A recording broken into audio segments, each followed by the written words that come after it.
নমস্কার বন্ধুরা, এটা হলো মুরগির স্টোমাক। এটা আমি রান্না করব। আপনি দেখুন এটা আবার কেমন করে রান্না করতে হয়। স্টোমাকের মধ্যে নুন হলুদ দিলাম,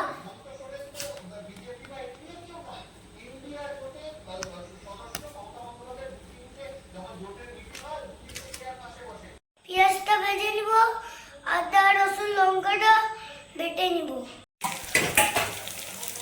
মশলাগুলো কষিয়ে নিলাম, স্টোমাক দিয়ে দিলাম।